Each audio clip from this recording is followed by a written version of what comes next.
Olha, eu participo com prazer e convicção desta homenagem ao professor Brito, que foi um notável diretor científico da FAPESP na sua fecunda gestão de 15 anos.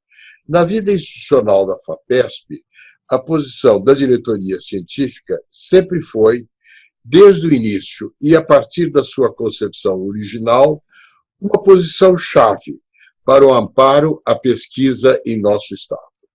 E para o exercício de suas responsabilidades e na sua atuação, o professor Brito trouxe a estratégia da sua personalidade e um repertório de conhecimentos e de experiência que adensaram na sua prática o escopo e a irradiação do trabalho da FAPESP.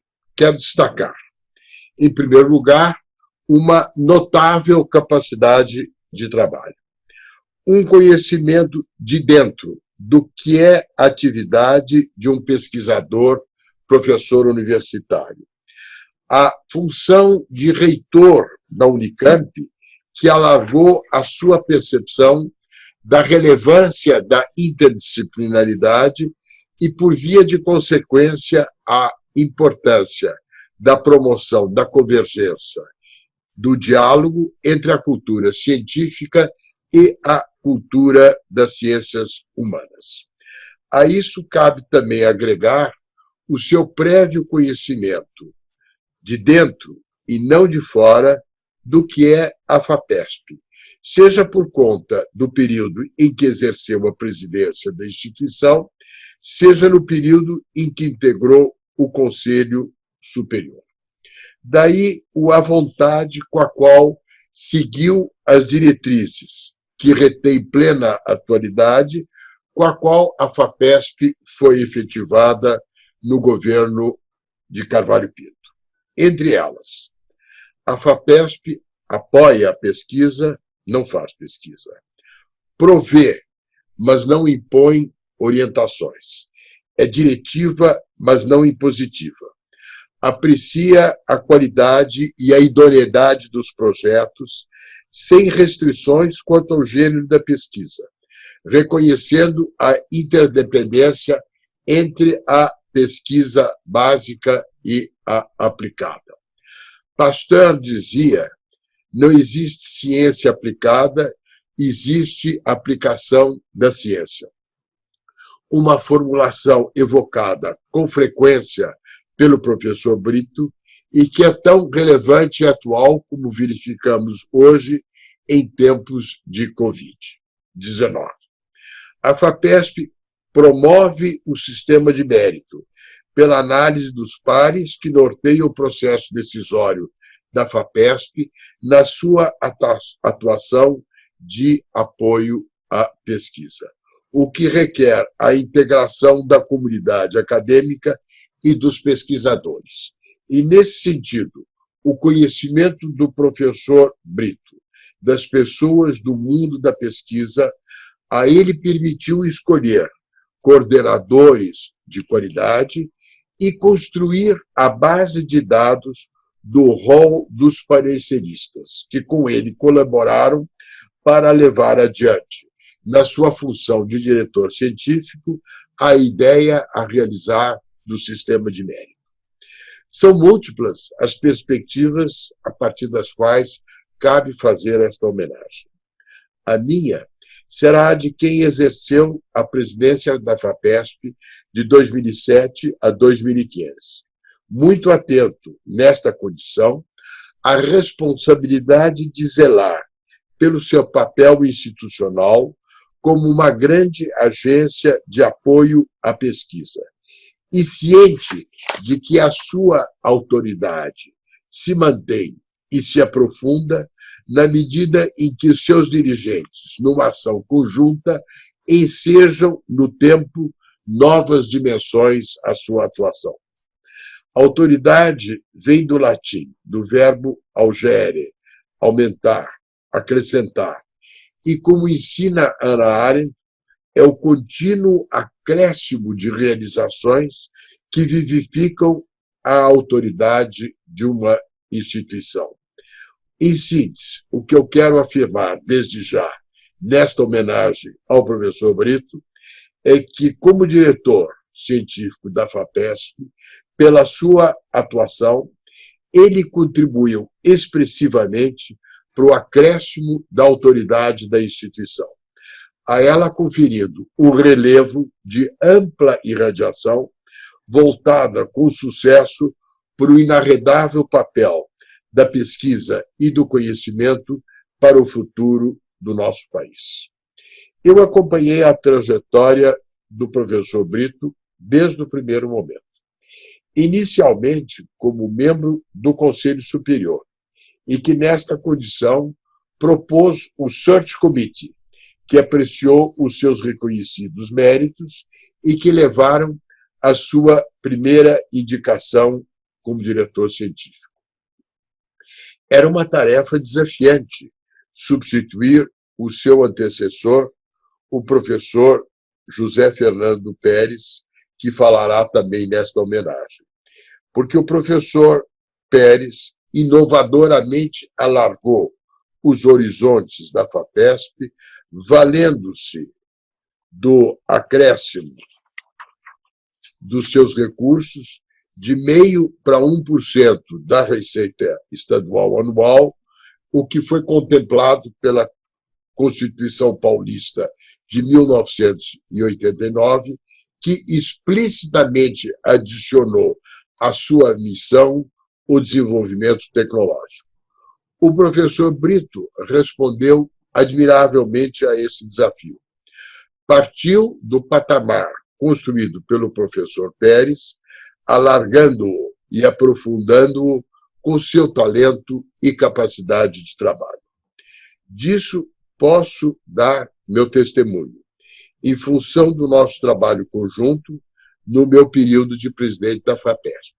De 2007 a 2015, foram contínuos os nossos diálogos, também no âmbito do Conselho Superior e do CTA, sobre os rumos da instituição e sobre como aprimorar a sua sustentabilidade.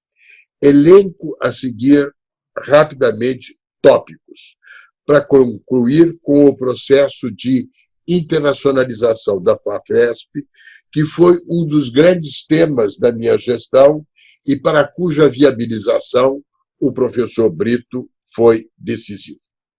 No âmbito da sustentabilidade, no sentido amplo da FAPESP, e da atenção a ser dada à manutenção e à criação de novos stakeholders, inclusive o contribuinte paulista, que é a fonte dos seus recursos, lembro, em primeiro lugar, uma multiplicidade de iniciativas para tornar presente na agenda da opinião pública a contribuição que dá a FAPESP ao valor agregado do conhecimento que singulariza São Paulo na federação.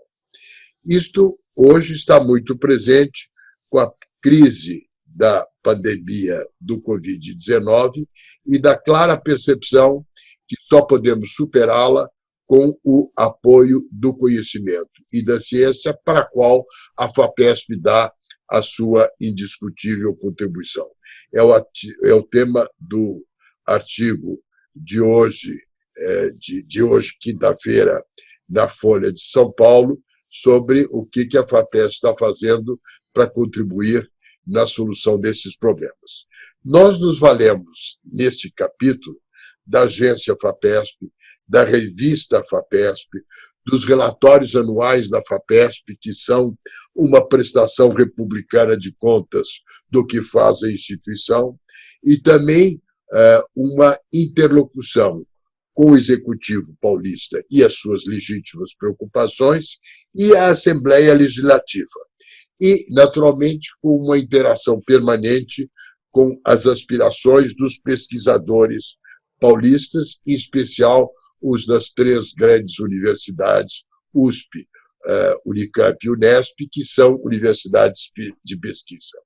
E, neste campo, a contribuição do professor Brito foi inestimável, graças à clareza do seu pensamento e à capacidade de organizar os assuntos e destacar a sua relevância. Foi uma atividade que respaldei de diversas maneiras, pois cabe ex ofício ao presidente representar de maneira abrangente a FAPESP, inclusive politicamente. Nessa atividade, atuamos em sintonia e o nosso diálogo ensejou a indispensável convergência e a apropriada distribuição dos nossos respectivos papéis institucionais. Foi um bom exemplo do que os juristas franceses denominam como um dédoublement fonctionnel, um desdobramento de funções. Citei os juristas franceses, como citei antes Hannah Arendt, porque era inevitável que alguma referência às marcas do meu pensamento e da minha maneira de atuar estivessem aqui presentes no depoimento. Nos nossos diálogos, refletimos com regularidade sobre as suas atividades como diretor científico, voltado para aprimorar e aprofundar os paradigmas da organização da pesquisa das instituições públicas e privadas que atuam no Estado de São Paulo. Destaco a relevância do que acompanhei em relação aos projetos temáticos e aos programas de apoio a centros de excelência, os CEPIDs, que respaldam a continuidade, por prazos mais longos, de pesquisas mais complexas e que respondem à natureza do tempo da pesquisa, que não coincide com outros tempos, como o do calendário eleitoral ou dos eventos da mídia. Por isso que a atuação da FAPESP não é uma atuação de governo, é uma atuação do Estado de São Paulo. Realço o diálogo sobre 3 programas de estrutura complexa patrocinados pela FAPESP, que são fundamentais para a ampliação do conhecimento, do processo decisório do pilar do desenvolvimento sustentável, o BIOTA, o BioEI e o relacionado a mudanças climáticas globais. Programas pelos quais eu tive um grande interesse, porque, afinal, fui o chanceler que conduziu a Rio 92 e os temas do desenvolvimento sustentável sempre foram parte, a partir daí, da minha preocupação e da minha trajetória. Sublinho a aproximação com o setor empresarial, para estimular a inovação produtiva mediante os programas de pesquisa em parceria com empresas, PIT, e de pesquisa inovadoras em pequenas empresas, PIP. Nesse campo, creio que o diálogo teve também o benefício da minha experiência empresarial e da minha convicção de que sem pesquisa não há competitividade econômica sustentável no mundo interconectado e globalizado.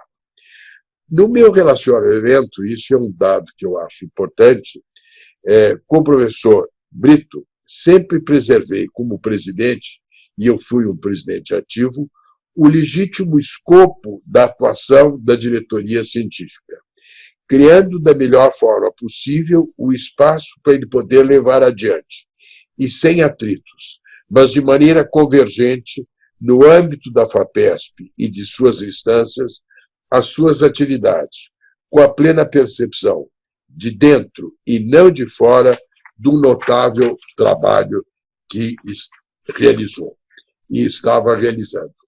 Outros participantes desta homenagem darão nas suas intervenções destaque próprio aos tópicos que sucintamente enunciei. Quero concluir com a internacionalização da FAPESP, no âmbito da qual o nosso interrelacionamento foi particularmente feliz e deu excelentes frutos.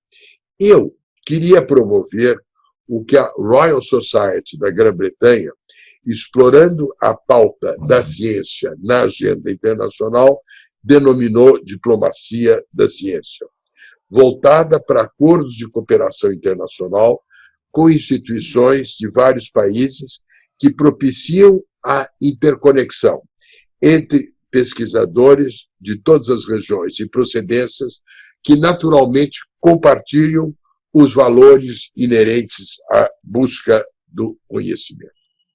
Meu ponto de partida foi o de que a ciência e a pesquisa, tanto teórica quanto aplicada, num mundo finito e globalizado, mais do que nunca não se circunscreve a um território nacional. A temática do que fazer com a Covid evidencia o óbvio desta formulação. Daí a relevância da diplomacia da ciência, cujo objetivo é aumentar, com base na reciprocidade dos interesses, a capacitação dos pesquisadores de São Paulo de todos os campos, em todos os campos do conhecimento. O professor Brito, pela sua própria visão, pelo próprio domínio do assunto, pela sua própria experiência internacional, compartilhou desde o início da minha gestão a vis diretiva, não o sentido de rumo desta orientação. E, como diretor científico, teve a perfeita compreensão que o patamar alcançado pela FAPESP permitia dar densidade própria à sua internacionalização. Ou seja, ele tinha o domínio da informação necessária e dos projetos em andamento para saber que isso era viável num patamar de igualdade e que, portanto, haveria uma reciprocidade de interesses. Atuamos em conjunto e se logrei dar uma contribuição com o locus standi da minha prévia atuação política, diplomática e universitária e a rede de contatos que propiciavam, ela só se viabilizou na prática graças à engenhosidade e à capacidade de trabalho do professor Brito e dos seus colaboradores de transformar um princípio diretivo consensuado na instituição em acordos e iniciativas, inclusive em inúmeras missões internacionais. Refiro-me às FAPESP Weeks, que se realizaram em vários centros universitários de pesquisa no mundo, dos quais participei ativamente, onde pudemos adensar o potencial desta reciprocidade de interesses. Enfim, em síntese, é o que eu gostaria de destacar nesta justa homenagem ao professor Brito. Muito obrigado.